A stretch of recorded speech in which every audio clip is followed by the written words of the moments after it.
All right, denle un fuerte aplauso al Señor, por favor. Gracias a todos por estar aquí nuevamente, bienvenidos. Estamos contentos nuevamente de seguir estudiando la palabra de Dios después de este tiempo de oración que cada tiempo de oración es especial, es refrescante, renueva nuestras fuerzas. ¿Alguien dice amén? Y yo no sé si ustedes siguen con la misma emoción. Yo sé que en ocasiones, conforme pasan los días y vamos teniendo la misma dirección, hay gente como que se aburre, ¿verdad que sí? Siempre necesita algo nuevo, pero en este caso no debería de haber lugar para el aburrimiento. Porque yo he estado haciendo mucho énfasis en esta clase de seminario bíblico, porque no es cualquier clase, ¿ok? No estamos hablando de palabras que salieron de la boca de algún discípulo, de algún apóstol, de algún siervo de Dios del Antiguo o del Nuevo Testamento. No estamos hablando de la boca o de las palabras que salieron de la boca de esas personas, sino palabras que salieron de la misma boca de ¿quién? De Cristo Jesús. Enseñanzas que salieron de los mismos labios de nuestro Señor Jesucristo. Y eso hace de estas enseñanzas más especiales que cualquier enseñanza. Esas enseñanzas que estamos estudiando, recuerden que la mayor parte del ministerio de Jesús lo enseñó a través de las parábolas. Y esas enseñanzas que estamos aprendiendo fueron las que revolucionaron al mundo, las enseñanzas que marcaron un antes y un después. La gente se quedaba, en una de las parábolas anteriores leíamos y estudiábamos que la gente se quedaba maravillada, digan conmigo, maravillados por las enseñanzas de Cristo, porque enseñaba como quien tiene autoridad, dice la Escritura, y no como los escribas, los fariseos o los sacerdotes. Por eso es que yo les animo para que ustedes sientan ese mismo valor de lo que estamos aprendiendo, como la gente que escuchó a Jesús en persona. Hoy no lo tenemos enfrente literalmente, viéndolo físicamente y tocándolo, pero sí tenemos sus enseñanzas que salieron de su propia boca, como si estuviera sentado en una barca, como si estuviera parado a la orilla del mar, como si estuviera en un monte, dando todas estas enseñanzas para bendecir nuestras vidas y para cambiarlas y para transformarlas. ¿Alguien dice amén? Diga conmigo, no es cualquier maestro, son las enseñanzas del maestro de maestros, de nuestro Señor Jesucristo. ¿Cuánto le dan un fuerte aplauso al Señor, por favor? Por eso les pido paciencia, les pido ánimo, les pido emoción. Yo vengo emocionado cada que voy a hablar acerca de esto, porque estoy enseñando no las enseñanzas de Pablo, lo que dijo Pedro, lo que dijo Juan, sino lo que dijo Cristo Jesús, nuestro Señor y nuestro Salvador. Vayan a sus Biblias, por favor, si son tan amables, a Lucas 7:31. Y si no lo pueden ir, los que tienen su libro pueden ir a la página 67 de su libro. Ahí está esa parábola. El autor le da el título de La incredulidad es un juego infantil, o la parábola de los muchachos ¿en dónde? En la plaza. ¿Me siguen hasta ahí? Dice así Lucas 7:31 al 35, para honrar al Padre, al Hijo y al Espíritu Santo. Y dijo ¿quién? El Señor: ¿a qué pues compararé los hombres de esta generación y a qué son semejantes? Semejantes son ¿a quiénes? A los muchachos sentados ¿en dónde? En la plaza, que dan voces unos a otros y dicen: os tocamos flauta y no ¿qué? Bailasteis. Os endechamos y no llorasteis. Porque vino Juan el Bautista, que ni comía pan ni bebía vino, y decís: demonio ¿qué? Tiene. Miren las palabras de Jesús. Vino el Hijo del Hombre, que come y bebe, y decís: este es un hombre ¿qué? Comilón y bebedor de vino, amigo de ¿qué? Publicanos y pecadores. Subrayen eso, por favor: amigo de publicanos y de pecadores. ¿Cuánto le dan un fuerte aplauso al Señor, por favor? Amigo de publicanos y pecadores. mas la sabiduría es justificada por todos sus hijos. Diga conmigo, amigo de publicanos y pecadores. Eso es gracia y misericordia de Dios. ¿Cuántos se sienten dignos de ser amigos de Jesús? Si no es por Cristo, no seríamos dignos. Pero hoy nos podemos sentir dignos gracias a su amor, a su gracia y a su misericordia, y podemos ser llamados amigos del Señor. ¿Cuánto le dan un fuerte aplauso al Señor, por favor? Ahora, me gustaría, antes de entrar de lleno a la parábola, decirles de manera breve algunas de las formas en la relación que tenemos con Cristo que Él nos llama. En algunas ocasiones nos llama siervos. ¿Cómo nos llama?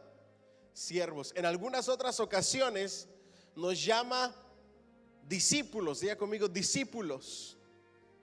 En algunas otras ocasiones nos llama, díganme fuerte, amigos. En otras ocasiones nos llama hijos. En otras ocasiones nos llama hermanos y hermanas. Qué dicha tan grande, ¿verdad que sí? Ahora, cuando nosotros hablamos acerca de esa relación que tenemos con Cristo y de todo lo que les acabo de mencionar, la enseñanza es ubicarnos en diferentes áreas en nuestra relación con Dios. Por ejemplo, cuando nos dice que somos sus siervos, es porque tenemos que servirle en nuestra vida diaria. Él es nuestro Señor, nosotros sus siervos. Pero no solamente la palabra siervo se refiere al servicio, sino que también se refiere a ¿qué? A tener un ¿qué? Un Señor, un amo y dueño de nuestra vida. Por eso es que nosotros aceptamos a Jesús como ¿qué? No, pero con ganas, ¿como qué? Nuestro Señor y nuestro Salvador. Muchos de nosotros queremos aceptar a un Salvador, pero no a un Señor. Cuando se dice de nosotros que somos siervos de Dios, nos está diciendo que tenemos que servirle, que tenemos un amo, que tenemos un Señor, que ya no podemos gobernar nuestra propia vida como nosotros queremos, sino que hay alguien quien la gobierna, y que ya no nos pertenecemos a nosotros mismos, sino que le pertenecemos a Cristo. El siervo se somete a su Señor y es obediente a las órdenes de su Señor. Diga conmigo, siervos de Dios. Pero cuando nos dice hijos, porque somos hijos de Dios, nos está diciendo que tenemos los privilegios de un hijo.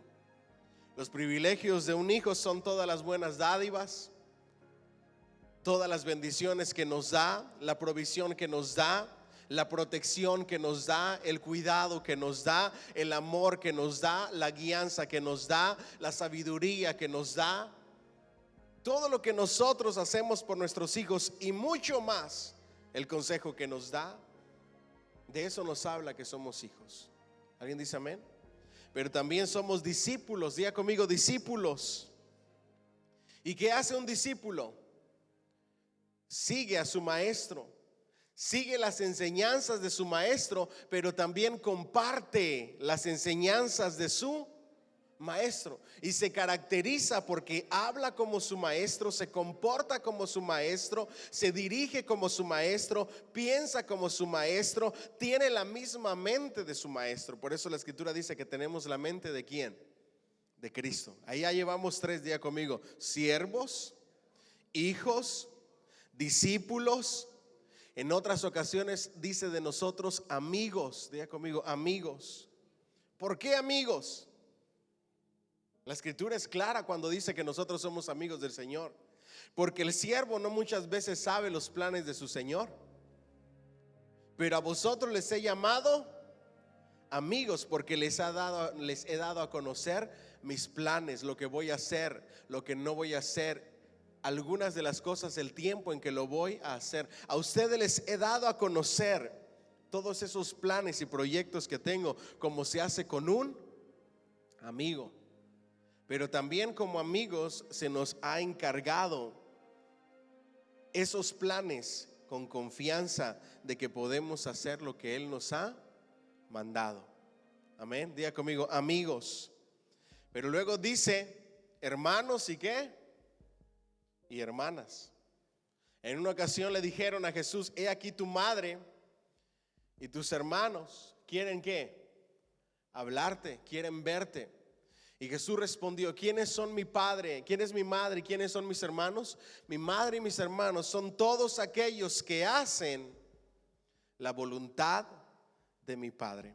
Hacer la voluntad de Dios nos lleva a esa gloriosa posición. ¿Cuánto le dan un fuerte aplauso al Señor, por favor? All right. Entonces ahí dice amigos, diga conmigo, amigos de publicanos y de quiénes, de pecadores. Ahora, lo que se hace con un hijo, en la relación con un hijo y la manera de tratarse con un hijo es diferente a la de un siervo. En la de hijo hay intimidad, hay amor, hay abrazo, hay protección, hay cuidado, hay suple nuestras necesidades, hay fuerzas, hay refugio. En el siervo hay mandatos, hay ordenanzas, hay tareas. En el discípulo enseñanzas. En el amigo hay amistad, hay confianza. Y sobre todo esto, digan conmigo, compañerismo. Díganlo bien fuerte, por favor. Compañerismo, amistad, conversación, plática. ¿Para qué te reúnes con tus amigos? Para platicar, para pasar un tiempo en la compañía de ellos, para convivir con ellos. La amistad nos habla de convivencia. Y eso es precisamente a lo que se refiere cuando dice, es aquel el que convive, cena, pasa tiempo con pecadores, con publicanos. ¿Cuántos se recuerdan del recaudador de impuestos, de Zaqueo? ¿Se recuerdan? Le dijo, esta noche voy a ¿qué? A cenar en tu casa. Esta noche voy a posar contigo. Esta noche comemos juntos. En la amistad, en la relación, en el compañerismo y en la conversación, cuando hay una amistad verdadera, hay cambio. ¿Alguien dice amén? Hay enseñanza, hay crecimiento. Ahora que estamos leyendo el libro de los Salmos, yo les contaba a las niñas de este hombre, y la cena terminó formidable. Salió de la casa y ese recaudador de impuestos, ¿qué le dijo a Jesús? Después de una reunión de compañerismo, a partir de hoy voy a regresar todo lo que he robado. Y no solamente eso, voy a ir más allá y les voy a dar más de lo que he robado.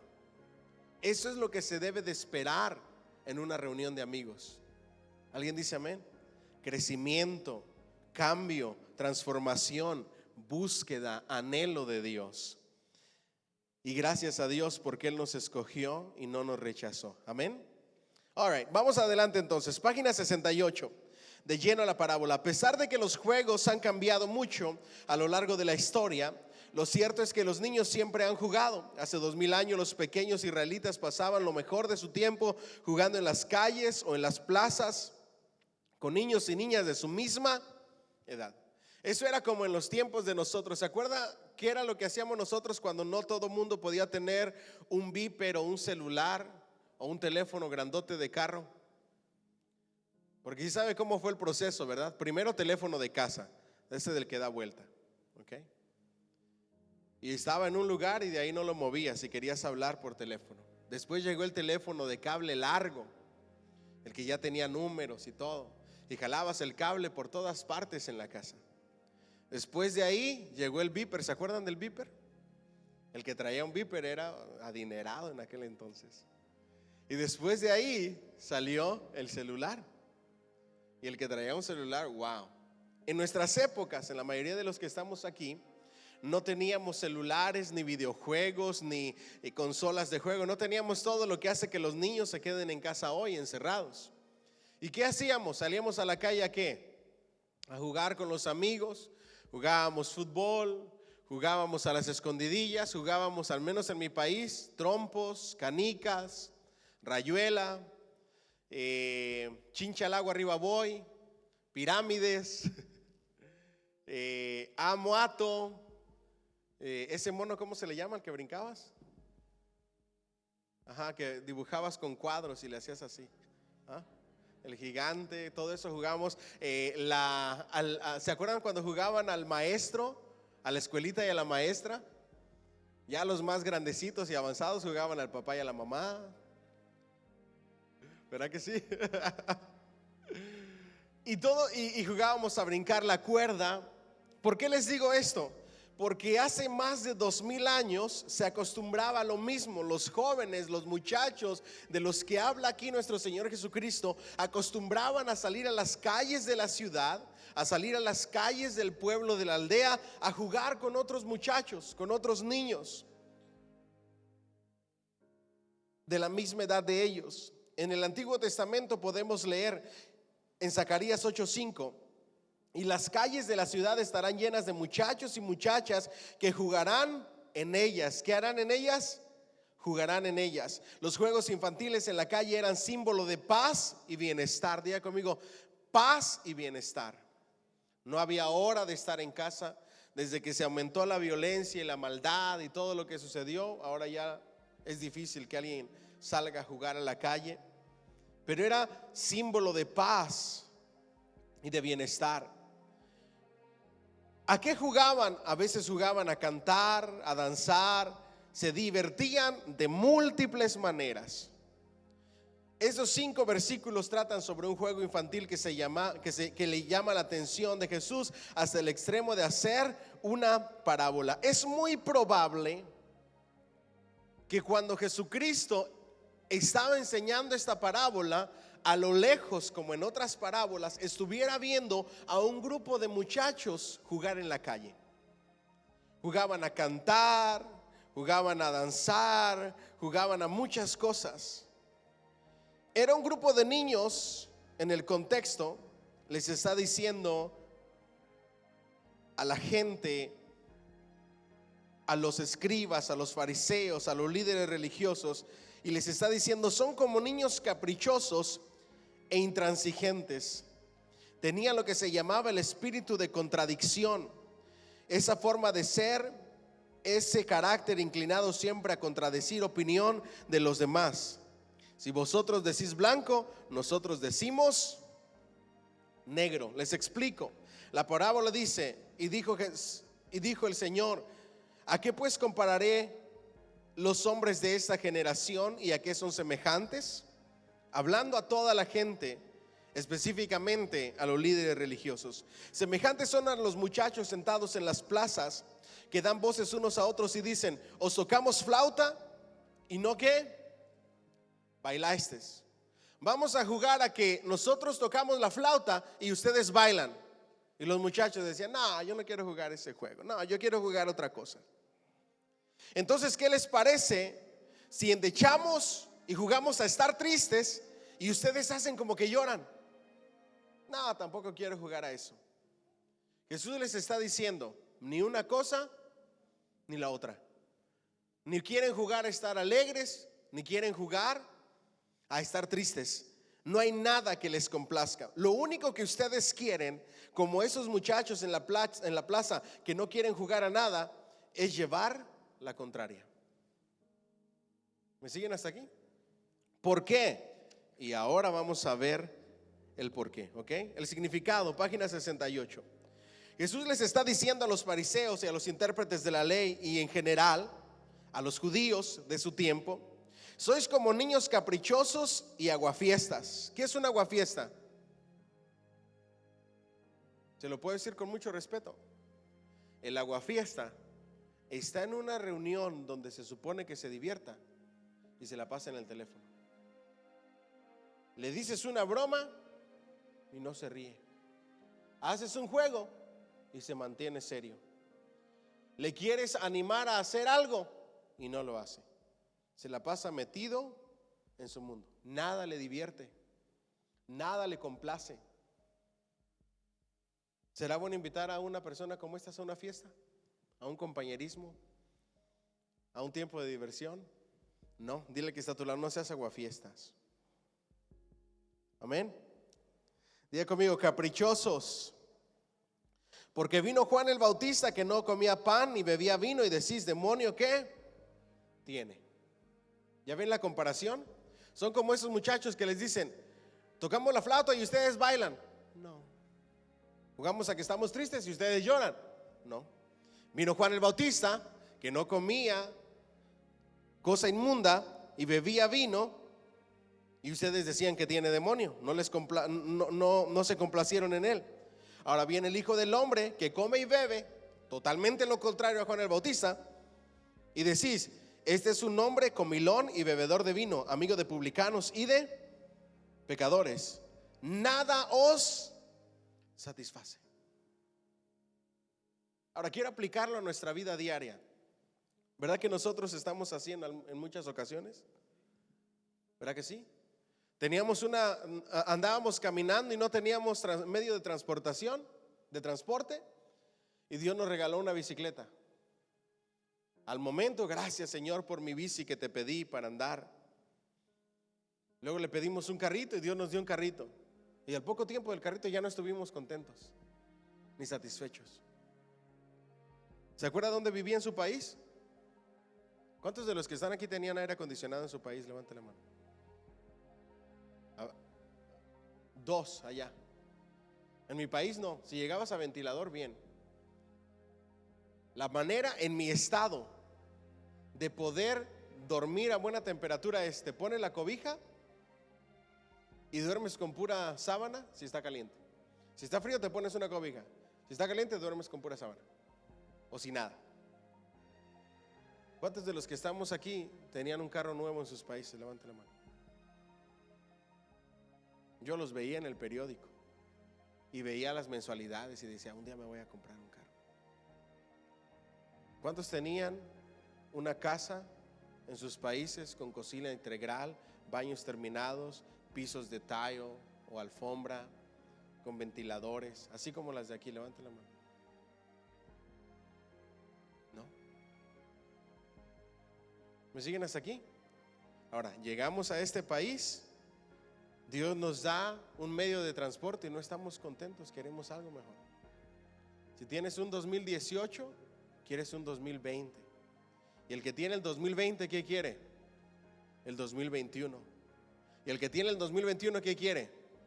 Agarrar primero el 2022 que va a salir. ¿Cierto o no es cierto? Si tienes una casa de 3 cuartos, ¿qué es el que quiere el que tiene la casa de 3 cuartos? Una de 5 cuartos. El que tiene una cocina pequeña quiere una cocina más grande. El que tiene ciertos materiales quiere otros materiales. El caso es que nunca estamos satisfechos con lo que Dios nos da. ¿Cierto o no es cierto? Le pedimos trabajo al Señor y Dios nos los da. Nos bendice todos los días. Ahora, lo importante no es querer más o anhelar más. Lo importante es no tener contentamiento. Eso es lo que Pablo habla mucho acerca del contentamiento. Yo sé estar feliz y contento y agradecido con Cristo por todo lo que yo tengo. ¿Alguien dice amén? La cosa es que no estamos satisfechos y tenemos lo más importante, tenemos salud, podemos caminar, podemos ver, tenemos el gusto para disfrutar la comida. Tantas bendiciones que tenemos que no valoramos y siempre estamos renegando porque queremos algo más. ¿Cierto o no es cierto? Dile al que está a tu lado, no quejas. Ustedes saben que terminamos la serie de Sin Censura, ¿verdad que sí? Y ahora viene voy a predicar mensajes sin serie. Y uno de los mensajes que estoy preparando le he titulado Más oración y menos quejas. ¿Dónde ustedes creen que esté la bendición de Dios? ¿En las quejas o en la oración? El pueblo de Israel se quejó mucho. Y sus quejas lo llevaron a estar 40 años en el desierto por no estar contentos ni satisfechos con lo que Dios les había dado. ¿Me siguen hasta aquí? Yo no entiendo cómo es que alguien puede disfrutar la vida cuando siempre está queriendo y deseando lo que alguien más tiene. La palabra de Dios nos dice, bástate mi gracia. A cada quien Dios le da como Él quiere y como a Él le place. ¿Alguien dice amén? Cuando tú no estás satisfecho con nada, tienes problemas. Amén. Juan el Bautista había vivido despreciando todo tipo de comodidad, como un ermitaño aislado y separado de la compañía de los hombres, como un nazireo consagrado a Dios, que se alimentaba con una estricta dieta y no tomaba nunca bebida alcohólica, ni se cortaba el pelo, igual que ¿qué? Que Sansón. Okay, diga conmigo, el voto nazareo. Okay, no el voto nazareno, no se confunda. Nazareno, a Jesús le decimos Jesús el Nazareno por la ciudad de Nazaret. El voto nazareo es el que hizo Sansón. Es una dedicación, una consagración al Señor. Samuel también hizo, los papás de Samuel hicieron ese voto. Sansón, Juan el Bautista, donde dice: no comerá sidra, tendrá una estricta dieta que agrade a Dios y no pasará navaja sobre su barba y su cabeza. Ese era Juan el Bautista, apartado de la civilización para no contaminarse, dedicado y consagrado completamente al Señor. ¿Y qué decían de él, de este hombre de Dios? Demonio tiene. Dedicado exclusivamente a la predicación penitencial del arrepentimiento, y decían de él que estaba como loco o endemoniado, que era un inconformista desequilibrado. En cambio, el Hijo del Hombre, Jesús de Nazaret, que no practicaba ningún rigorísimo ascético en su alimentación, que no se privaba de asistir ¿al dónde? A los banquetes. ¿Y a dónde? A las bodas. Decían de él que era un ¿qué? Glotón y un borracho. Ahora, les hago una pregunta. ¿Jesús alguna vez se emborrachó? Nunca.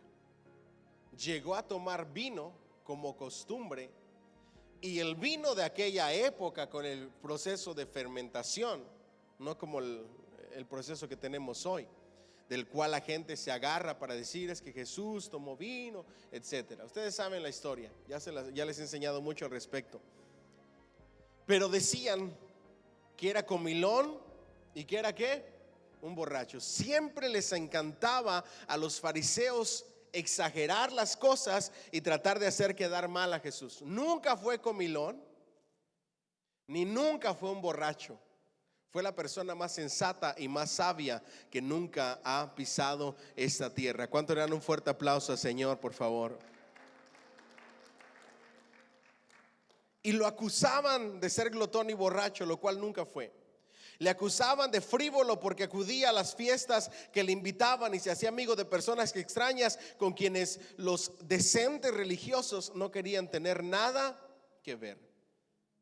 Al ascetismo de Juan lo llamaban locura, y a la sociabilidad de Jesús, amoralidad.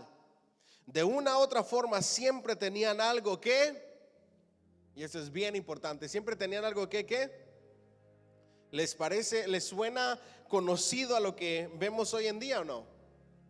¿Han conocido gente que siempre tiene algo que criticar? Siempre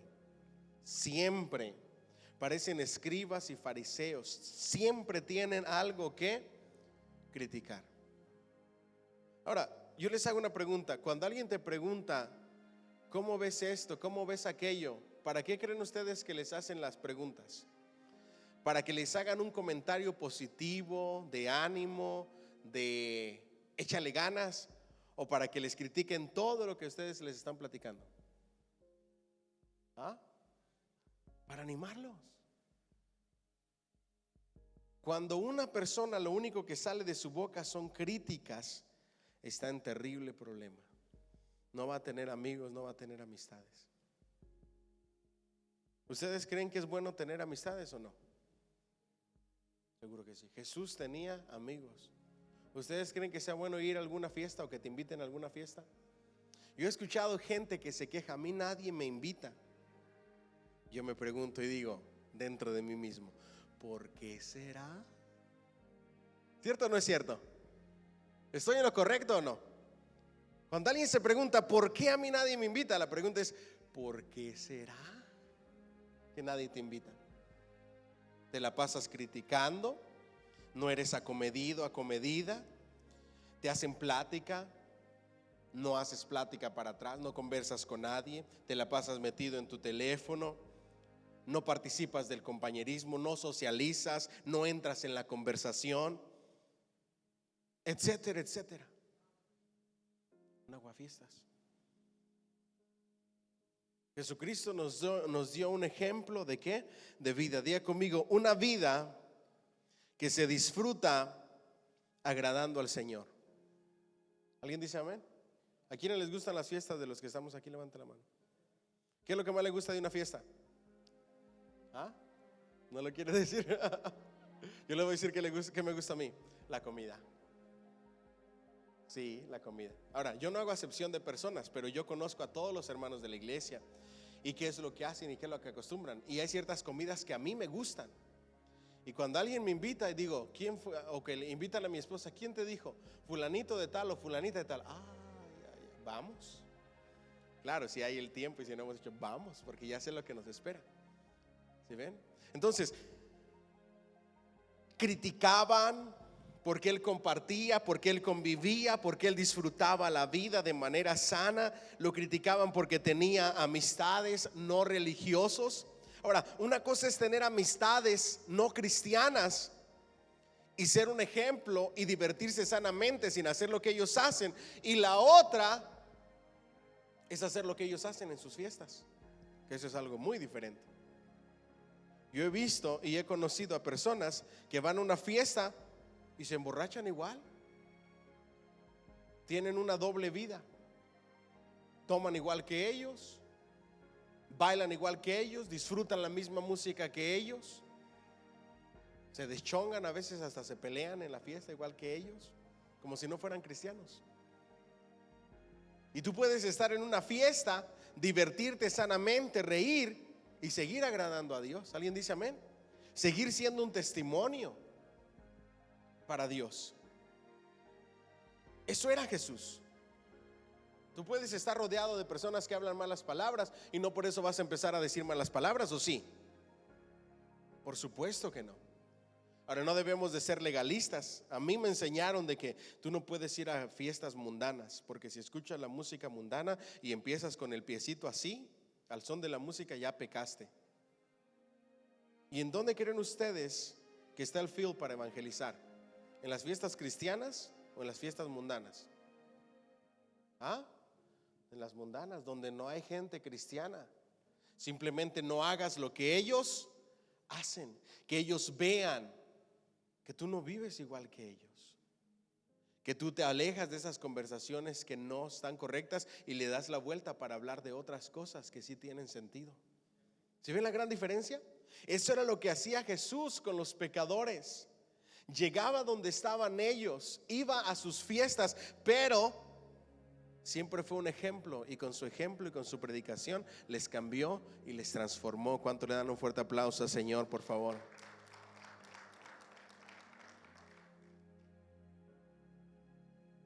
El juego infantil le sirve al Señor para describir cómo era la vida de sus compatriotas. Una mezcla de alegrías y ¿qué? Y tristezas, una combinación de comedia y tragedia. Pero el principal mensaje es que no habían aprendido ¿a qué? A vivir. Diga conmigo, aprender a vivir. Esta vida es así: momentos buenos, momentos malos, temporadas buenas, temporadas malas, alegrías y ¿qué? Y tristezas. Lo importante no es lo que te traiga la vida, sino cómo lo enfrentas.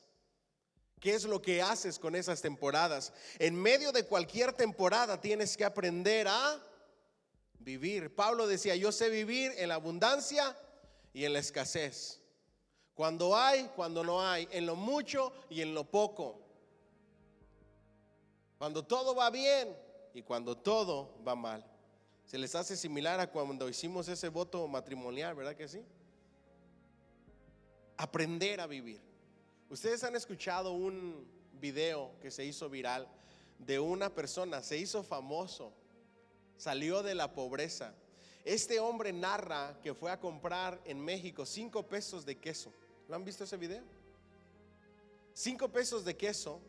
Y cuando fue por esos 5 pesos de queso, era una tirita y se la tragó la máquina del supermercado, narrando la pobreza. Ahora, lo importante de ese video, que a la misma vez la forma en que lo narra es graciosa, es que su esposa estuvo ahí para apoyarlo en todo momento. Cuando tú vives y sabes aprender a vivir, no importa la circunstancia que estás viviendo, y puedes tener paz, quiere decir que has aprendido a vivir. ¿Alguien dice amén? En esta pandemia, con este virus, nosotros nos dimos cuenta si podemos o hemos aprendido a vivir tomados de la mano del Maestro, del Rey de Reyes y Señor de Señores, y a confiar en Él. ¿Alguien dice amén? ¿Por qué? Porque puedes pasar por momentos de tormenta, por momentos de lucha, pero aún así tener paz, porque has aprendido a vivir. ¿A vivir cómo? Tomado de la mano de Cristo. Porque si tienes a Cristo, eso es más que suficiente. Amén. Su comportamiento caprichoso infantil le había convertido en aguafiestas intransigentes que no supieron reconocer el plan salvífico de Dios en los mensajes de Juan y Jesús. Dios en su misericordia dio y transmitió el mensaje de diferentes maneras y no lo aceptaron de ninguna. Ustedes saben que a la iglesia se le debe de dar mensajes diferentes, ¿verdad? En ocasiones se les tiene que exhortar, y cuando tú exhortas a la gente como que se despiertan, aunque luego vuelven a lo mismo. Pero luego hay otros de amor, de misericordia, de gracia, de restauración, de ayuda. Pero hay otros donde hay que exhortar, animar al cambio, confrontar a la gente. Habían venido esas dos clases de mensajes y ninguno de los dos habían aceptado. Ahora yo les hago esta pregunta: ¿cuál es el mensaje que nosotros como iglesia deberíamos de aceptar? ¿Los mensajes de exhortación o de disciplina o de confrontación, o los mensajes de aliento, de ánimo y de esperanza? Ya conmigo, todos. Pero ustedes saben que hay cristianos que no les gusta que los confronten y no les gusta que le digan lo que están haciendo mal y lo que dice la Biblia, y atacan a los pastores que predicamos sobre el comportamiento y el carácter cristiano, y solamente les gustan ánimo, esperanza, aliento. ¿Ustedes creen que necesitamos de los dos? Seguro que sí. ¿Quién necesita un hijo? ¿Solamente ánimo, aliento, esperanza, ayuda, fortaleza?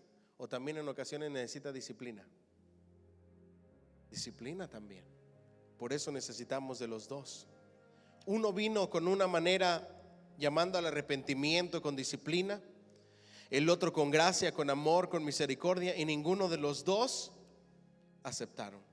¿Por qué? No quisieron reconocer su propia culpabilidad. Diga conmigo, culpabilidad. Y aquí quiero que usted preste mucha atención. Diga bien fuerte conmigo, pero con ganas.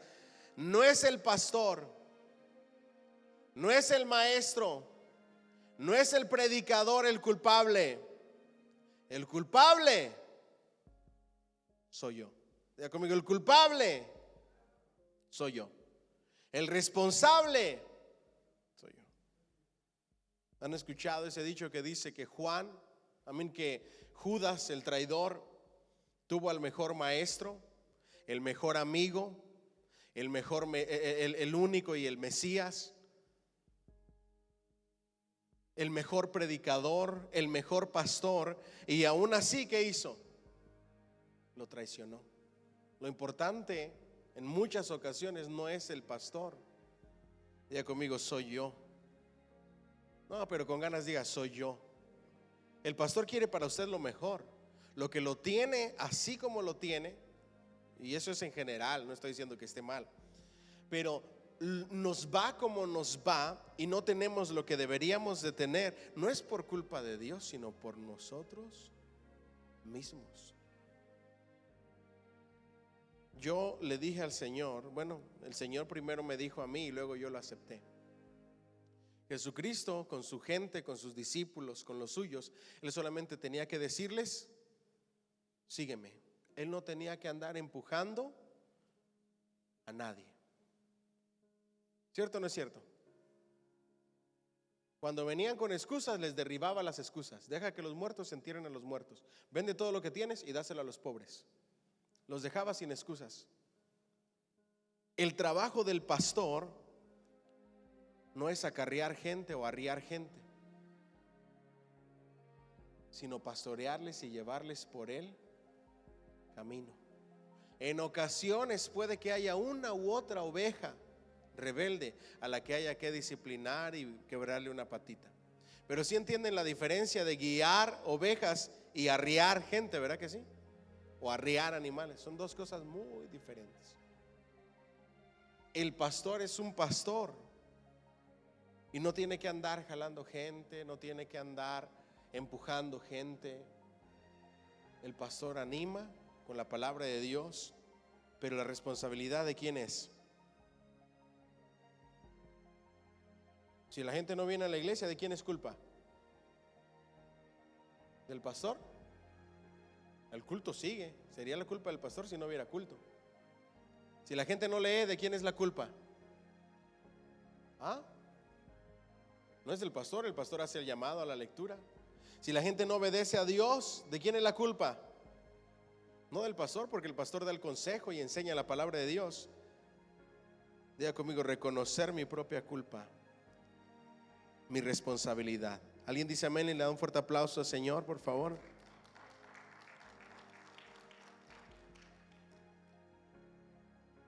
Diga conmigo: excusas, excusas y más excusas. No sé si alguno de los que estamos aquí de estos párrafos se encuentra en la misma situación que aquellos fariseos. Quizá todavía esté dándose a sí mismo y al maestro este tipo de excusas. Diga conmigo: excusas, excusas y más excusas. Desde que se inventaron las excusas, dejó de venir la gente a la iglesia. ¿Cierto o no es cierto? Desde que se inventaron las excusas, dejó la gente de servir a Dios. Desde que se inventaron las excusas, dejó la gente de seguir a Cristo. ¿Saben qué es lo que dicen la mayoría de las personas que se apartan de Dios? Ya conmigo: excusas. Ay, es que me trataron mal. Ay, es que esto. Siempre le echan la culpa a alguien de la vida que ellos tomaron la decisión de vivir. Se apartaron de Dios, volvieron a su antigua vida. No porque alguien tuviera la culpa. Es que me lastimaron en la iglesia, es que me decepcioné en la iglesia, es que me señalaron en la iglesia. Eso no importa. Tú sigues a Cristo, tu mirada está puesta en Cristo, el autor y consumador de tu fe y de todas las cosas. Puesto los ojos en Jesús, dice el escritor de Hebreos, es que debemos de caminar. Si alguien se apartó de Cristo para seguir viviendo su vida mundana que antes vivía, en cosas semejantes a las que antes hacía o peores, no es culpa de nadie, es porque ese estilo de vida decidió seguir. Es porque le gusta, es porque no quiso crucificar al viejo hombre, sino que quiere disfrutar de ese estilo de vida. ¿Ustedes creen que estar lejos de Dios se disfruta o no se disfruta? Espiritualmente no, carnalmente, claro que sí se disfruta. ¿Por qué? Porque eso es lo que quiere la carne. Por eso hay una lucha entre el viejo hombre y el nuevo hombre. ¿Me siguen hasta aquí? La gente que no quiere servir, la gente que no quiere hacer esto, la gente, siempre hay excusas.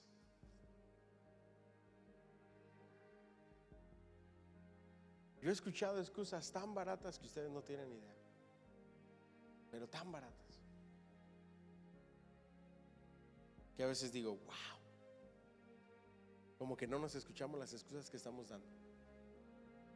En ocasiones es mejor sincerarnos con Dios y decir no quiero. That's it. Y no tratar de ponerle excusas. Prefiero el dinero que ir a la iglesia y no poner excusas.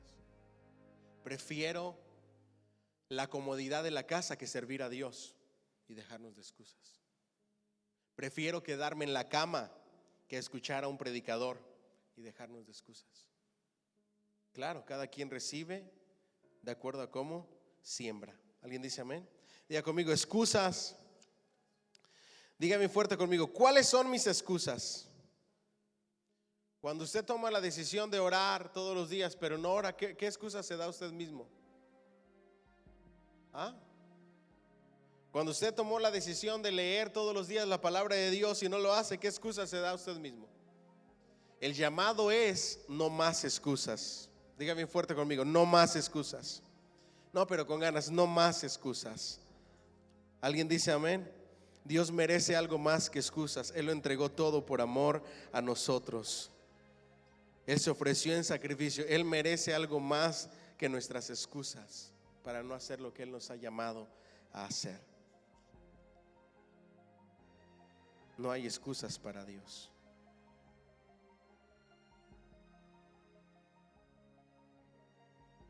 Vamos a la página 70 para ver la aplicación. Los judíos no hicieron caso de la invitación de Juan al arrepentimiento porque lo consideraban como si estuviera endemoniado, como un loco que ni comía ni bebía y decía penitencia y hacía penitencia frecuentemente. Sin embargo, el Bautista ayunaba porque estaba convencido de la inmediata venida del Mesías. En Israel se ayunaba como preparación para el trato con Dios, de manera que el ayuno de Juan y de sus discípulos manifestaba su actitud de espera ¿de quién? Del novio. De ahí que cuando los discípulos de Juan preguntaron a Jesús por qué sus discípulos no ayunaban como lo hacían ellos, Jesús les decía: ¿acaso pueden los que están en bodas tener luto entre tanto que el esposo está con quién? ¿Con ellos? ¿Por qué ayunaban los discípulos?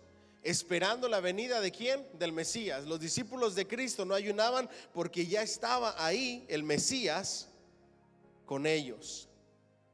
¿Vamos bien?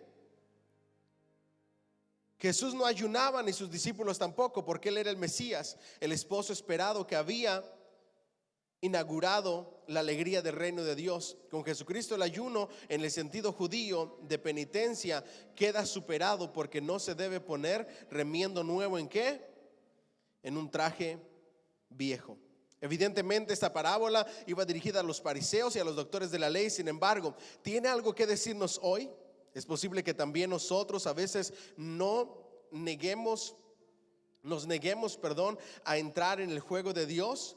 Quizá en ocasiones nos mostramos recelosos y esquivos ante el mensaje de Cristo y no queremos aceptar todas las reglas ¿de qué? Del juego. Es verdad que en la actualidad Dios nos ¿qué? Exige que vivamos constantemente en el desierto como Juan el Bautista. No nos exige que vivamos constantemente en el desierto como Juan el Bautista, ni que sigamos una dieta de ayuno estricto, ni que mortifiquemos de algunas maneras nuestro cuerpo. Dios no desea que practiquemos ninguna clase de masoquismo cristiano, y estamos de acuerdo en que el cristiano no consiste en dormir en cama ¿de qué? De madera, ayunar 2 veces por semana o en hacer sangrar la piel mediante azotes de silicio. La Biblia dice que todas estas cosas son como trapos ¿de qué? De inmundicia. Mas sin embargo, todavía hay personas que la realizan. Hay ciertas órdenes en la religión tradicional que tratan de agradar a Dios a través del masoquismo, a través del maltrato, a través del sufrimiento. Nosotros todo lo que hacemos debe de ser con alegría ¿de qué? De corazón. Nuestro servicio debe de ser con alegría y también con gratitud. Todo sacrificio, por muy grande que sea, debe de ser un privilegio para nosotros. ¿Se acuerdan cuando Abraham iba a sacrificar a su hijo Isaac? ¿Cómo veía ese sacrificio Abraham? como un privilegio. Dios el Todopoderoso le había pedido a su Hijo. Qué privilegio tan grande. Todo lo que hacemos nosotros para Dios debe de ser considerado un privilegio, y lo debemos de hacer con alegría de corazón y con gratitud para aquel que entregó todo por amor a nosotros. Nuestro servicio, nuestra entrega, nuestra obediencia, nuestra búsqueda, todo lo que hacemos para Dios debe de ser visto como un privilegio y no como un sacrificio. Aunque al principio puede que sea sacrificio, se debe de convertir en un deleite.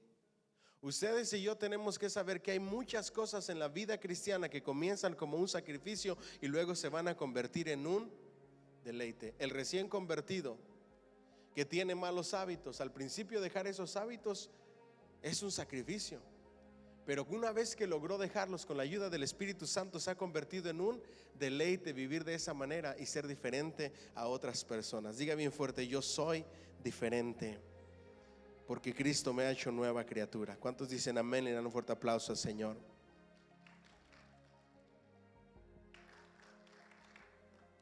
Vamos adelante. Es posible que hoy nuestra ascesis no tenga que ser como la del Bautista, pero quizá pudiera consistir en saber conceder el debido descanso, en aprender, prepararse a tiempo para encontrar de nuevo en la calma y el silencio, la oración y la meditación. En medio del bullicio del mundo tenemos que recuperar nuestro desierto íntimo para después salir de él y poder compartirlo con quienes, con los demás. Diga conmigo: intimidad con Cristo. ¿Cuáles son los mejores momentos para meditar en el Señor en la vida de ustedes? Meditar en el Señor es pensar en Él, meditar en lo que Él está haciendo, en cómo está obrando, meditar y escuchar su voz en lo que quiere para mí, para mi vida. ¿Qué tengo que hacer para que yo viva y sienta que estoy agradando a Dios? ¿Alguna vez se han puesto a pensar en eso? ¿Estoy haciendo como Dios quiere que haga? ¿Estoy viviendo de acuerdo a su voluntad? Porque si no, la vida no tiene sentido. ¿Alguna vez se han detenido a solas en ese lugar secreto, donde quiera que sea? Puede ser el carro, puede ser el closet, puede ser una habitación que nadie utiliza, puede ser el trabajo, puede ser el baño, puede ser en la noche. ¿Alguna vez ustedes se han detenido y se han preguntado todas estas cosas? ¿Será que estoy viviendo como Dios quiere que yo viva? ¿Será que me estoy esforzando lo suficiente para agradar a Dios? ¿Será que estoy viviendo de la manera que Él quiere que yo viva? ¿Será que verdaderamente Dios está contento y satisfecho de la forma en que yo estoy viviendo? ¿Será que me estoy esforzando lo suficiente cuando sirvo a Dios para darle lo mejor al Señor? ¿Será que estoy siendo esa persona que Dios quiere que sea en todas las áreas donde me desenvuelvo? Diga conmigo: meditación, oración, calma y silencio. Una vez que tú te cuestionas tanto en cómo estás viviendo tu vida, te detienes un momento, guardas silencio y dejas que Dios hable contigo. ¿A cuántos Dios les ha hablado esta semana? Yo no sé si a ustedes les pasa igual que a mí, pero a mí me habla Dios mucho en cuanto a la vida que yo llevo, al camino que yo llevo, a la dirección que yo llevo. ¿Será que estoy llevando a cabo la labor que Dios me ha dicho que lleve? Y mi pregunta más grande que me hago todos los días, y yo creo que esa es la pregunta que todos deberíamos de hacernos, es: ¿cómo estoy haciendo las cosas? ¿Cómo voy? ¿Para qué ustedes creen que se hacen exámenes en las escuelas? Para saber tu progreso.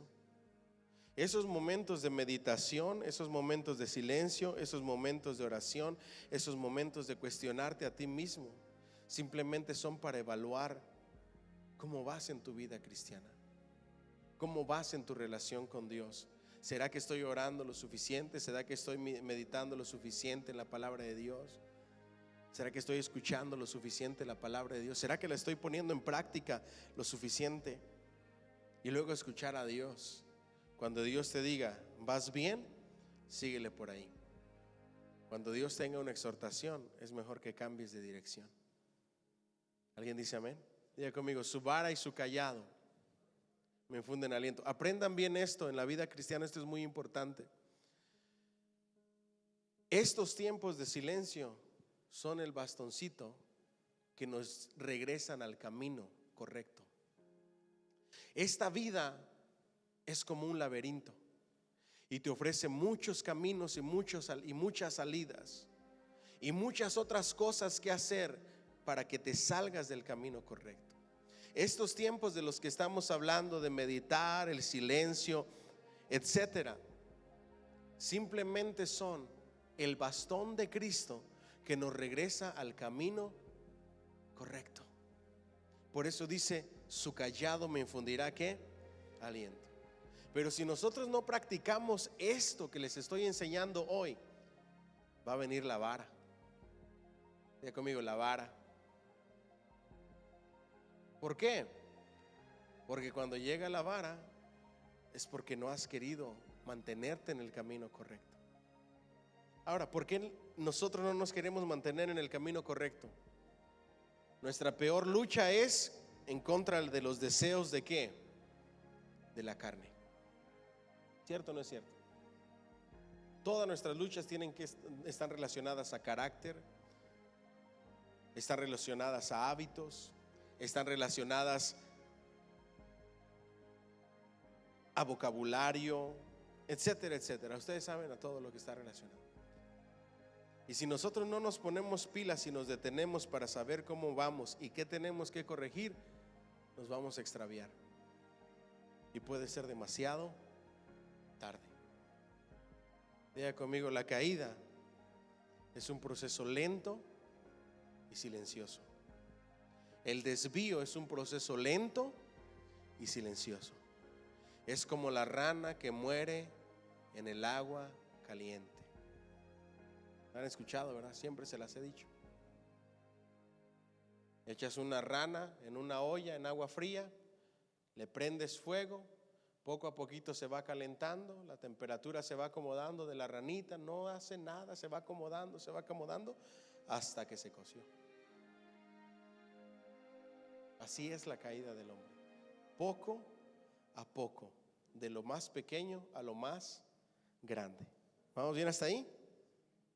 El ayuno hoy, en el sentido judío de penitencia, quizá no tenga lugar, pero la renuncia a lo superfluo, la capacidad de dividir el pan con los pobres y saber sonreír con sinceridad, sí que siguen siendo absolutamente ¿qué? Necesarios. Diga conmigo, compartir el pan con el pobre. De los salmos, ¿en qué salmo se ha mencionado más acerca de los pobres? De los salmos que hemos leído, ¿se recuerdan? El salmo de anoche. El salmo de anoche fue extraordinario, hablando acerca de la defensa de Dios para los pobres. Nosotros tenemos que ver al pobre, al menesteroso, ¿y qué tenemos que hacer? Ayudarle. Diga conmigo, ayudarle. ¿Cuándo fue la última vez que ayudaste a un pobre o a una persona con necesidad? Piénsalo. Diga conmigo, sonreír con sinceridad. Dijo Jesús, vino el Hijo del Hombre que come y bebe, y decir, este hombre comilón y bebedor, amigo de publicanos y de pecadores. El comer y el beber no hay que considerarlos únicamente en el aspecto químico y fisiológico. En realidad se trata de un acto que implica todo el ser humano. Las palabras de Cristo van más allá de comer y de beber. Se tratan también de la alegría de vivir. Diga conmigo, alegría de vivir. El que accede a participar de la amistad, del banquete y del placer de compartir la vida con los demás, está de alguna manera colaborando en el juego eterno de Dios. La risa, diga conmigo, la risa. Diga conmigo, aprender a vivir. No, pero con ganas, aprender a vivir. Ustedes saben que hay gente que se queja porque uno es chistoso. ¿Tendrá algo de malo ser chistoso, disfrutar la vida y reírse? No, al contrario. Ustedes saben que los expertos dicen que las personas que son risueñas pueden vivir hasta 3 años más de lo que estaban supuestos a vivir. No hay nada más feo que un corazón amargado con un corazón que no se sonríe de nada, una persona todo el tiempo seria, no le sacas ni una sonrisa, no se puede reír a carcajadas. ¿Cuándo fue la última vez que se rió a carcajadas? Es bueno reírse a carcajadas, es bueno disfrutar la vida. ¿Usted sabe que se libera del estrés cuando usted se ríe a carcajadas? Pero si usted es una persona seria, cara de limón, qué terrible es que usted llegue del trabajo, que todo el mundo esté asustado porque nunca se ríe. Diga conmigo: disfrutar la vida, vivir con alegría. El gozo del Señor es nuestra fortaleza. Diga conmigo: la simpatía. Cuando dice una persona: ay, mira, es bien simpático, ¿por qué se dice eso? Porque es amable. ¿Qué más? Es agradable, platicador, conversador, sabe escuchar, es un buen escuchador. Esa es una persona llena de simpatía, una persona simpática. Ese debe de ser el cristiano, porque está lleno de gozo y lleno de alegría donde quiera que vaya, saludando a todo mundo con una sonrisa, aunque no los conozcas, aunque le digas amigo, o don, o doña, o señor, señora, ma'am, sir, lo que sea. Bromear y no tomarse todo tan a pecho. ¿Vamos bien hasta aquí? El regocijo con los demás deben de caracterizar del que pretende vivir como Cristo vivió. Sin embargo, muchos creyentes se caracterizan por prestar un cierto aire de severidad. Es como si les costase soltar una simple sonrisa, como si el evangelio les impusiera el hábito de la seriedad permanente. Nunca van de fiesta, nunca nadie los invita. Otra vez les vuelvo a decir: ¿por qué será? ¿Vamos bien hasta ahí? Entonces, el resumen, página 72. Antes del resumen, ¿cómo ustedes se imaginan a Jesús? ¿Cómo se imaginan ustedes la personalidad de Jesús? ¿Alguna vez se han puesto a pensar en eso? Una persona agradable, conversadora, juguetona, niñero, porque congeniaba muy bien con los niños. Una persona llena de alegría, llena de paz. ¿Ustedes lo consideran relajista, bromista? Sí, es muy probable que sí. Por eso tuvo a sus discípulos que lo siguieron. ¿Ustedes creen que hubiera sido fácil estar con un serio, amargado, enojón? Por algo estuvieron con él, por algo estuvieron dispuestos a entregar su vida, por lo que vieron en su vida. ¿Alguien dice amén? Me gusta pensar que Jesús fue una persona alegre y que su sonrisa iluminaba las miserias de los que miraban la cara. Por eso le seguía las multitudes, pero por eso los apóstoles tenían que apartar a los niños para que no le molestaran, cuando en realidad que le molestaba era que los alejaran de él. Al Señor la risa cariñosa le brotaba del corazón, y así debe surgir también ¿qué? La nuestra. El resumen: el problema son los que no ríen nunca. El Señor no sabía qué hacer con aquellos niños caprichosos, enfadados, que contradecían sistemáticamente el deseo de diversión de compañeros. Sin embargo, el juego divino debe continuar a pesar de las negativas humanas. El progreso del mensaje de salvación a lo largo de la historia no se va a detener porque haya personas que lo rechacen. Y aquí es donde nos toca a nosotros decirnos: ¿jugamos o permanecemos enfurruñados o encaprichados? ¿Estamos decididos a colaborar en el juego de Dios? ¿Aceptamos su dificultad? El juego al Señor que el Señor nos convida no es fácil. Es un entretenimiento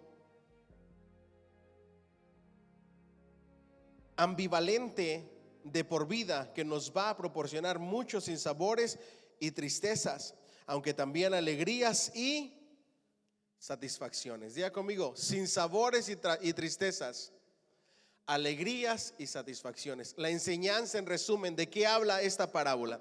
Número uno, el significado nos habla del mensaje.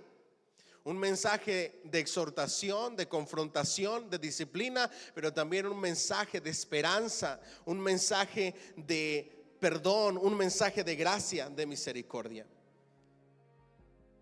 Cuando uno no está satisfecho con ninguno de los dos, está mal. Y deberíamos de aprender a disfrutar de los dos, porque los dos vienen de Dios. La aplicación: esta vida está llena de sinsabores, de golpes, de dolor, de tristeza, y son parte de la vida, pero también está llena de gozo, de alegría, de satisfacción. Tenemos que aprender a vivir la vida. Es parte de la vida. Hay que aprender a disfrutarla y a manobrear en esta vida, no importa a qué nos enfrentemos, pero siempre con alegría, llenos del Señor, siempre teniendo una amistad con Cristo y siempre teniendo un carácter que agrade a otras personas, para que nos den la oportunidad de hablarles de Dios. ¿Qué pasa con el enojón que se la pasa criticando, señalando y mandando al infierno a medio mundo? ¿Quién lo quiere escuchar? Nadie. Pero el que tiene sabiduría y sabe convivir y sabe hacer amigos y sabe compartir con aquellas personas que no tienen de Cristo, es más fácil que les pueda predicar a otros. Amén. Denle un fuerte aplauso al Señor, por favor. Siguiente parábola: nunca hay que bajar la guardia, o el espíritu inmundo que vuelve. Mateo 12, 43 al 45. Cuando el espíritu inmundo sale del hombre, anda por lugares secos buscando reposo, y no que lo halla. Entonces dice: volveré a mi casa de donde salí, y cuando llega la halla desocupada, barrida y adornada. Entonces va y toma consigo otros 7 espíritus peores que él, y entrados moran allí, y el postrer estado de aquel hombre viene a ser peor que el primero. Así también acontecerá a esta mala generación. ¿Vamos bien hasta ahí? Contexto, significado y aplicación. Tanto Mateo como Lucas presentan esta breve narración como un conflicto entre Jesús y ¿quiénes? Y los fariseos. Sin embargo, es el primer evangelista quien señala mejor la relación existente entre la parábola y aquella generación perversa que demanda una ¿qué? ¿A quién se le habla esta parábola? A gente que demanda señal. Se recuerdan que en una ciudad, en un lugar, Jesús no pudo hacer, no es que no haya podido hacer, sino que no quiso y no debía hacer milagros, y no pudo hacer milagros, dice la Escritura. ¿Por qué? Por la incredulidad de las personas. Lo mismo es cuando demandan señal las personas. El demandar señal es como una burla para Dios. ¿Cierto o no es cierto? ¿Se acuerdan cuando aquel gobernador se burlaba de Jesús y le decía: haz esto, haz aquello, haz este milagro? Las señales y los milagros no son para satisfacer la curiosidad de las personas, ni para cumplirle los antojos a nadie. Son para que se lleve toda la honra y la gloria el Señor. ¿Alguien dice amén? El Señor pretendía avisar a sus compatriotas judíos para que fueran conscientes del peligro futuro que se cernía sobre ellos. La venida del reino de Dios a la tierra, materializada en el ministerio y en el mensaje de Jesucristo, constituía una especie de purificación para la generación presente. Diga conmigo: purificación. Cuando Cristo viene a la vida de alguien, el primer proceso que empieza es el de purificación. Sacar y desechar todo aquello malo. Después, el segundo proceso que queda en la vida cristiana, ¿cuál es? Diga conmigo: santificación. ¿Qué es la santificación? El purificarse continuamente, el consagrarse continuamente. Diga conmigo: purificación y santificación. La buena nueva de la salvación arribaba para expulsar y alejar del pueblo escogido los poderes maléficos que, utilizando a ciertos hombres esclavizados, hacían sufrir a los inocentes. Diga conmigo: poderes del enemigo, poderes de las tinieblas. A eso nosotros le llamamos cadenas del pecado que nos ataban. ¿Quién fue el único capaz de liberarnos de eso? Cristo Jesús, de todos esos malos hábitos, de todos esos pecados que hacen sufrir las vidas que inocentes. Tales personas habían hecho de la ley de Dios un ritualismo idolátrico insoportable. Jesús predice al pueblo judío y especialmente a todos los dirigentes religiosos de aquella generación que estaba siendo amenazados por el espíritu maligno de escepticismo y la incredulidad hacia su persona, que tal actitud hacía peligrar seriamente el futuro, ya que su postrer estado podría llegar a ser peor que ¿qué? Que el primero. Diga conmigo: incredulidad y escepticismo. ¿Saben a dónde va a llegar a su punto máximo estas palabras de Jesús? Cuando por esperar al Mesías en la gran tribulación hagan ese pacto con el mismo anticristo. Ese es el peor punto a donde la incredulidad va a llevar a Israel. La incredulidad acaba con la vida espiritual y la vida de las personas. ¿Me siguen hasta aquí? Y no se diga el escepticismo. Diga conmigo: Dios puede hacerlo. Ustedes saben que vivimos en un mundo demasiado incrédulo. Nosotros hablamos de un Dios de milagros, pero muchas veces no creemos que pueda hacer un milagro en nuestras vidas. Vemos y hablamos de lo que Él hizo, pero no creemos que lo pueda hacer en la vida de nosotros. Y le ponemos más esperanza y más confianza en cualquier otra cosa antes que al Dios Todopoderoso. Eso es incredulidad. La incredulidad es falta de fe. ¿Vamos bien hasta ahí? O lo contrario a la fe.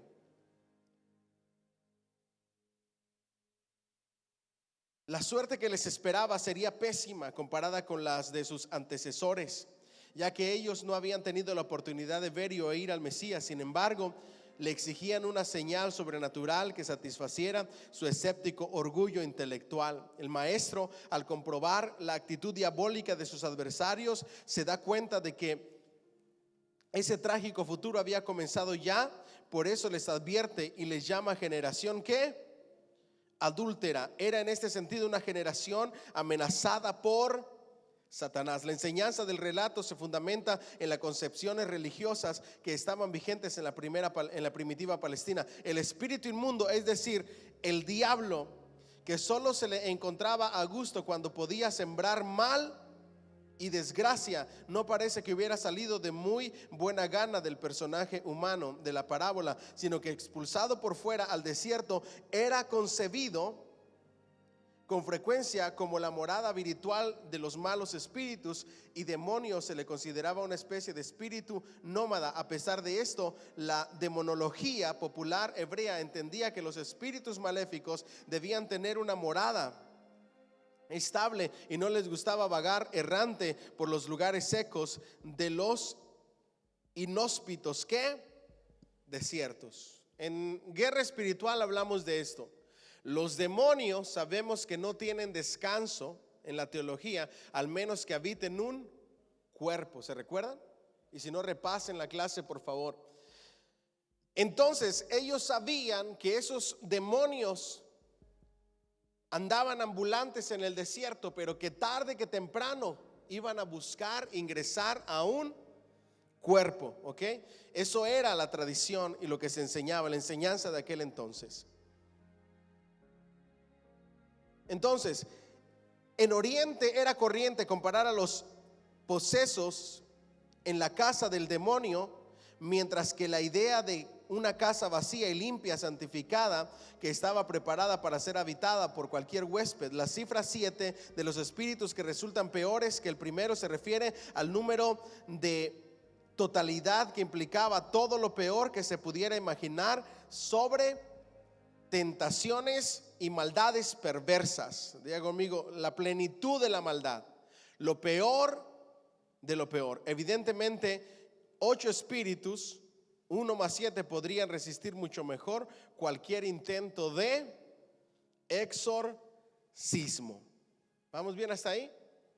La tradición que enseñaba: las personas endemoniadas, que en este caso ellos tenían espíritu de incredulidad, de escepticismo, de religiosidad, demandaban señales. Y Él les dice: yo he venido para limpiar la casa, yo he venido para limpiar el corazón del hombre, yo he venido para sacar todo aquello y deshacer las obras del diablo, para hacerlos libres. ¿Cuánto le dan un fuerte aplauso al Señor, por favor? Yo he venido para barrer la casa, para limpiarla, para quitar de ustedes todo lo malo. Pero si esa casa no es habitada, van a regresar los demonios, van a traer más demonios consigo y van a quedar en un estado peor. ¿Por qué creen ustedes que un cristiano apartado, que niega su fe, un apóstata, es peor que un incrédulo? Por esto que estamos viendo. Y es más difícil de que llegue a un arrepentimiento que un incrédulo, después de que la casa se ha barrido. ¿Ha usted tratado con algunos de esos cristianos apartados que hoy hablan mal de la Biblia, blasfeman del cristianismo? ¿Cómo viven sus vidas? Peor que como estaban antes. ¿Y sabe qué es lo peor? Que ahora es más difícil que se arrepientan que un mismo incrédulo. De eso está hablando la parábola. Significado: la finalidad principal de la parábola es poner de manifiesto la delicada y trágica situación en que se encontraban todos aquellos judíos que rechazaban el mensaje de Jesucristo. De igual manera que aquel hombre había permitido al espíritu inmundo regresar con 7 espíritus más para que se instalasen y tomasen posesión de su persona, los hebreos religiosos, rehusando aceptar la salvación gratuita que les ofrecía, empeoraron aún más su situación. Jesús había venido a la tierra para destruir el poder del mal, simbolizado en Satán, pero sus propios compatriotas no quisieron reconocerle. La salud que repudiaron se convertiría para ellos en su propia ¿qué? Perdición. Es como estar a punto de morir, tener el antídoto para que te salves y rehusarte a usarlo. Lo único que va a suceder es que vas a ir de mal en peor hasta que se llegue tu muerte. Por eso dice que la salud, Él es la respuesta, Él es la esperanza, y fuera de Él no hay nadie más. Yo no sé cuánto le pueden dar un fuerte aplauso al Señor, por favor. La lectura rápida de este relato pudiera hacer creer que tales espíritus inmundos tenían potestad sobre entrar y salir de las personas con total libertad, o que un regreso así resultaba fácil y formaba parte de la experiencia cotidiana. Durante su ministerio, el Señor Jesús expulsó muchos demonios, según narran los evangelios. ¿Quiere esto decir que los espíritus expulsados por el maestro pudieron volver a posesionarse otra vez de aquellas pobres criaturas? Nada más lejos de la verdad. La idea que se resalta aquí es que si el maligno encuentra la casa preparada y dispuesta, puede establecerse de nuevo allí. Si no hubo un cambio, si no hubo una iniciativa al cambio, si no hubo quien la haya llenado. La reiridescencia no es inevitable, sino que depende de la actitud de la persona, de manera que la recaída tendría más la culpa que de irremediable destino. Lo que no se debe hacer jamás es bajar ¿qué? La guardia. Diga conmigo: bajar la guardia. Alguien que ha sido liberado de la esclavitud del alcohol, ¿qué debe de hacer para no bajar la guardia? Huir de la tentación. No va a decir: me hice borracho para ganarme a los borrachos, ¿verdad? O voy a ir a ganarme a las almas que están en el bar. No, hay que huir de la tentación. ¿Vamos bien hasta ahí? All right. ¿En dónde nos quedamos? Nunca jamás bajar la guardia.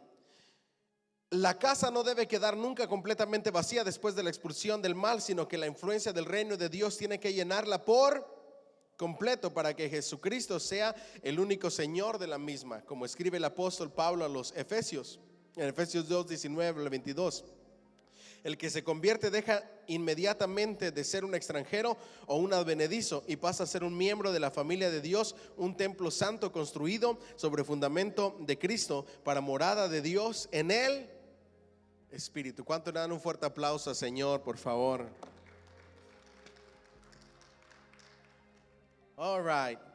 Entonces, una casa vacía, llena de demonios, en este caso la incredulidad, la religiosidad, el escepticismo.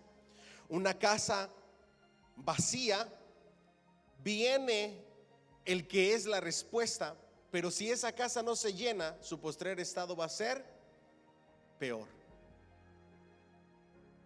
Por eso tenemos que tener mucho cuidado. Pero ¿cómo aplicamos esto? Y con eso cerramos en esta noche. Los judíos contemporáneos del maestro creían en la posesión diabólica.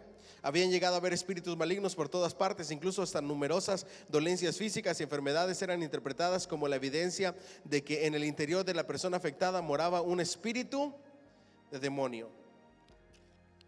Jesús no negó esta creencia general, sino que la utilizó para construir su parábola, lo que le dice: vosotros sois como una de esas personas de la que se expulsa un espíritu inmundo y su mal se aleja de ella, pero al cabo de cierto tiempo vuelve ¿a qué?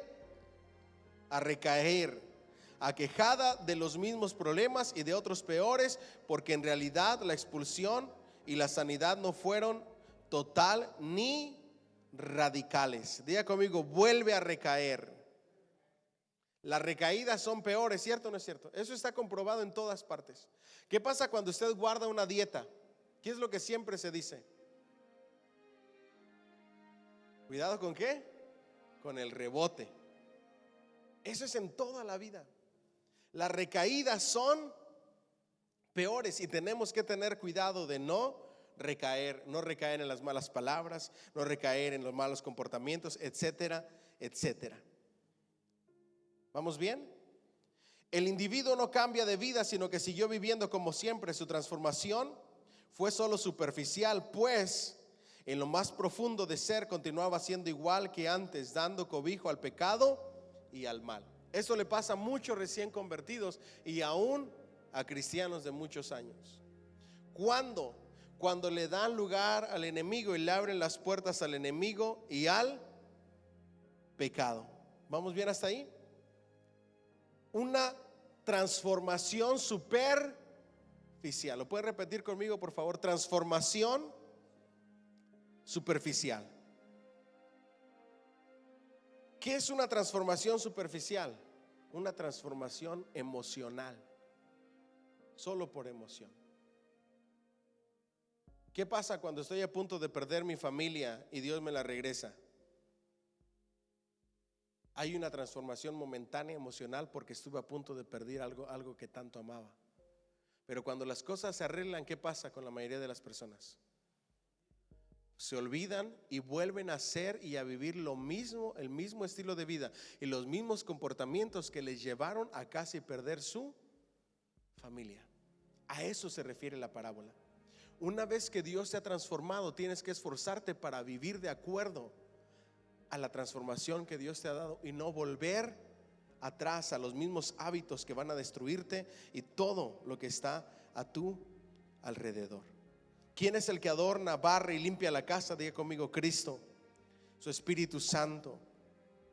¿Vamos bien? Cuando los malos hábitos y las actividades perniciosas son desterrados de la vida del creyente, es menester llenar ese vacío que han dejado con acciones positivas que sean útiles para desarrollar el reino de Dios en la tierra. La inactividad y el exceso de ocio pueden facilitar el camino hacia la recaída y la rehabilitación puede ser entonces mucho más difícil, si no imposible. ¿Vamos bien hasta ahí? Diga conmigo: cambiar hábitos. Y esta es la clave de la enseñanza de esta parábola al aplicarla a nuestra vida. Diga conmigo: reemplazo. Así de sencillo. Si usted me dice: pastor, ¿cómo aplico esta parábola a mi vida? La palabra fácil es reemplazo. todo mal hábito, todo mal comportamiento, todo mal pensamiento debe de ser reemplazado por uno bueno. Por eso la palabra de Dios dice: lleven todo pensamiento que cautivo, átenlo, amárrenlo, gobiernenlo, cautivo a la obediencia a Cristo. Y luego, ¿qué dice? No me asusten, ¿no se saben el resto del versículo? Más en todo lo bueno, todo lo amable, todo lo puro, todo lo digno, si hay virtud alguna en ello, en esto pensad. Diga conmigo: reemplazo. Los pensamientos malos, para que no hagan nido en tu cabeza y pierdas el control, tienen que ser reemplazados por buenos pensamientos. Ojo aquí, y con esto cierro. Préstenme mucha atención para aplicar esta parábola a la vida diaria del cristiano. Ya vimos el significado. El significado es conversión. Cristo limpia a las personas, pero no debe de ser una transformación momentánea, superficial, emocional. Debe de habitar Cristo en ese corazón, para que no vuelva a estar peor la persona. Por eso hay muchos que levantan la mano, algunos hasta se bautizan y luego se olvidan porque no fue real, fue emoción, fue superficial, hubo un cambio temporal, pero luego su vida es peor. De verdad, Cristo debe de habitar en el incrédulo esa casa. En el caso de los creyentes, estamos hablando de hábitos, estamos hablando de tentaciones, estamos hablando de pecados, de malos hábitos. Ojo aquí, diga conmigo: reemplazo. ¿Dónde comienza el pecado? Según Santiago, en la mente. Primero la concupiscencia, que es el pecado original. Después de ahí, en el corazón. Y luego, ¿en dónde? En la mente se maquinan todos. Es decir, para llegar al acto del pecado, primero pecamos ¿en dónde? En la mente. Así de sencillo dice Santiago. Todo pecado se maquina en la mente, y luego eso que se maquinó en la mente originó y dio lugar a que se hiciera una realidad. Esta es la casa que no debe de estar vacía.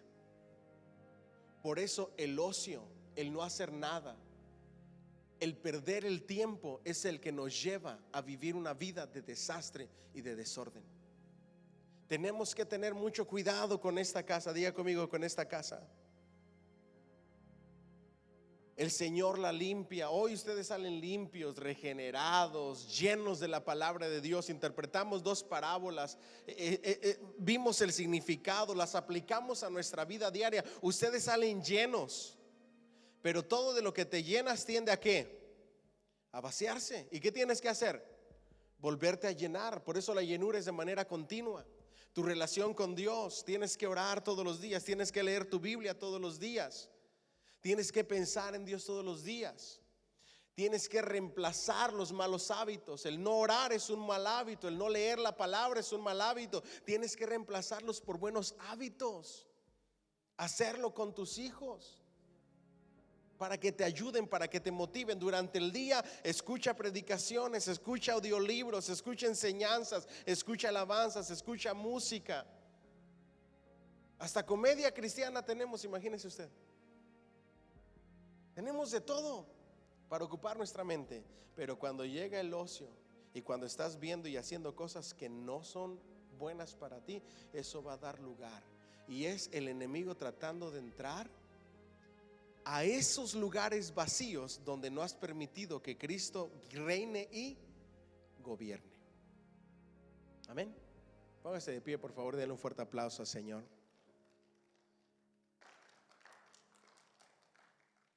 Dile al que está a tu lado: de lo que llenes tu mente, así será tu vida. Todos tenemos un aparatito de estos. ¿Cuándo fue? Ayer en la mañana yo pasé a desayunar al Chick-fil-A. Me dio tanta tristeza ver a una mamá y una hija sentadas en una mesa de Chick-fil-A para dos personas, y la mamá estaba así. Tardé en la fila, sin mentirles, como unos 3 minutos. Y en esos 3 minutos la mamá no levantó ni una sola vez su mirada. Estuvo así durante 3 minutos. ¿Y saben qué era lo peor? Que la hija estaba de la misma manera, la misma cantidad de tiempo, durante 3 minutos haciendo lo mismo. Lo que tú decidas hacer en este aparatito es lo que va a hacer la diferencia en tu vida. ¿Saben por qué? Porque aquí está todo. Aquí hay libros, aquí hay audiolibros, aquí hay alabanzas, aquí hay Biblia, aquí hay mensajes cristianos, pero también aquí hay muchas otras cosas de las que no debes de llenar tu mente y tu corazón. Aquí se cometen muchas cosas que te pueden destruir tu vida. ¿Me siguen aquí? Un mensajito, un chat, un mensaje de WhatsApp. Aquí. Díganme amén o díganme ouch. Así es que ese aparatito con el que nos la vivimos, aprovechémoslo bien y utilicémoslo para bien. Llenemos nuestra mente del único que la puede llenar para que nuestra vida sea llena de gozo y de alegría, que es Cristo Jesús y su palabra. Amén. Y ojalá que cuando haga todo eso esté viendo cosas que verdaderamente le edifiquen y le hagan crecer. Bendito Dios, te damos gracias por la bendición.